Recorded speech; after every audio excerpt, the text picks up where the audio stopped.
Yes, we didn't draft him 1 overall to ride the pine. I know it's a lot to put on his back, but that's why we drafted him. Now, that is somewhat interesting when you consider that Cardinals coach Kliff Kingsbury then had this to say yesterday when asked the same question on Jim Rome's show. We'll see.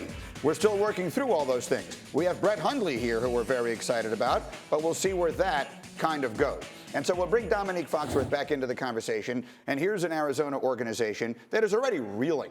Let's face it, they're reeling. They get a lot of positive PR out of bringing in the #1 pick. But it cannot be overlooked that this is an organization that last year hired a coach and traded up to draft a quarterback in the top 10, and both of them are now gone, and they got next to nothing for them. So what do we make of the fact that now the GM and the coach seem to have different public opinions on the quarterback? My message to Steve Keim is this is not your job.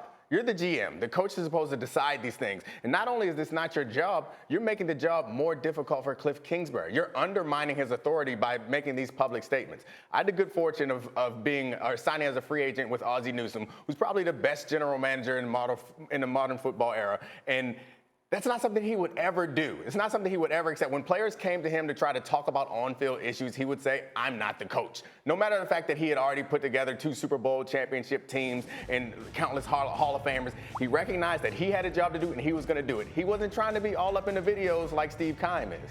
I like that quote. Okay, here's my thing. You know how in the South, and maybe you guys don't know this, but they say, hide your crazy?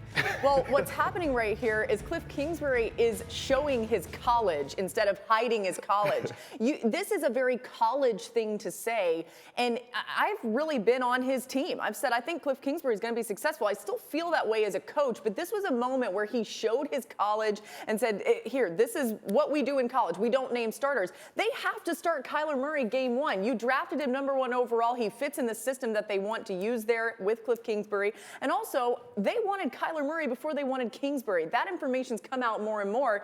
Steve Keim liked Kyler Murray before he even wanted to hire the coach from college. I have so many thoughts on all of this. First of all, Kyler Murray may wind up being a great quarterback, and that does not necessarily mean he has to start week 1. Patrick Mahomes, who is the model that everyone is trying to compare him to and the absolute dream scenario, sat for an entire year behind Alex Smith in Kansas City before then taking over on a great team with a coach who's probably going into the Hall of Fame. That's a vastly different circumstance than Kyler Murray taking over for a coach who didn't win games when he was in college, an offensive line that almost got the previous guy killed, and they earned the #1 pick in the draft by being the worst team in the sport. It might not be in Kyler Murray's best interest or the team's for him to be the starter week 1. I agree, and I think there are a lot of reasons why they cannot emulate the Kansas City model, and all of them fall on Steve Keim's shoulder. Because like you mentioned, the system, there were playmakers there for him to step into. There's a team ready to accept him, and Steve Keim has failed in putting all that together. And not very many people are hearing quotes from general managers at the Kansas City Chiefs. Well, that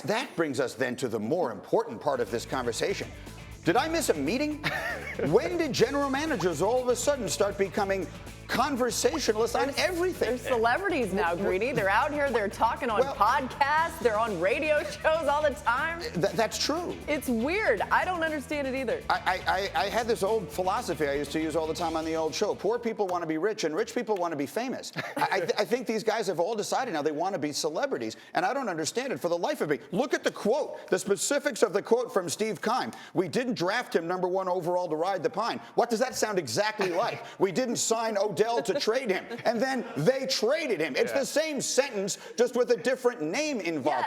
Yeah. And both of these are self-inflicted wounds. Why are they talking in the first place? And maybe Kingsbury is trying to protect Kyler Murray a little bit and say, hey, I don't want to put all of these expectations on you. Yeah, no, we're getting more and more quotes from GMs in the offseason than I'm used to. So we got Keim, and then we got Gettleman, and we got Colbert, and they're just talking. Then we got Bruce Allen. They're just talking and talking. I think that they don't understand the point I made earlier.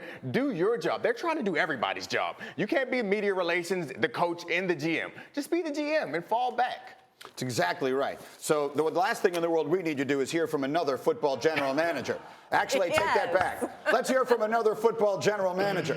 Our NFL front office insider is Mike Tannenbaum. See, he's not anyone's GM right now, so he can talk as much as he wants. And let me just throw that out there. You're hearing the conversation. I can see you're laughing. What do you make of this? When you were the GM of the Jets, I remember thinking, I don't even know what his voice sounds like. When did this start? Yeah, no, I appreciate that. That's exactly right. I agree with what Dominic said as well. I guess I could speak now, Greeny, right, because I'm your GM. But yeah, our job is to collect talent, and then once the season begins, or really now that they're on the field, it really should be the head coach and quarterback that are the forward-facing people of your organization. And I agree with what Laura said as well, which is I think Kingsbury was trying to protect Murray a little bit, but look, the hay's out of the barn. Kyle Murray's the face of the franchise. If you look at recent memory, be it Sam Darnold, Carson Wentz, those guys start on opening day. Kyle Murray has to go play, but that's really the head coach to decide, and Steve Keim should go get the players, and then let the head coach and quarterback take it from there. Well, let me ask you more about that, because you had a relatively similar circumstance when you were the GM of the Jets. You guys traded up to take Mark Sanchez, and he was the Week 1 starter. Now, there wasn't really, as I recall, on the roster that year another logical direction that you might have gone. But how much pressure is there realistically on an organization to start a high-profile rookie quarterback? Yeah, in recent memory, going back to 2008, first-round quarterbacks average about 11 starts a year. So when you draft a guy, or in our case, when we tried up for Sanchez in 2009 to the 5th pick, our eggs were in his basket, and we were fortunate to have success early. So, every situation's a little bit different, like you guys were talking about. I agree, this isn't the Kansas City Chiefs, but ideally, like maybe with the Giants, they could wait a little bit on Daniel Jones because of obviously Eli Manning. But in Kyler Murray's situation, he's going to play, and whether or not they're, a successful franchise is going to be how well he plays. And Kingsbury and Murray now tied to the hip. And I agree, Steve Keim has gotten the players, he got the head coach, and now, let the players take over, let the coaches speak, and that's the way you really stay on the same page.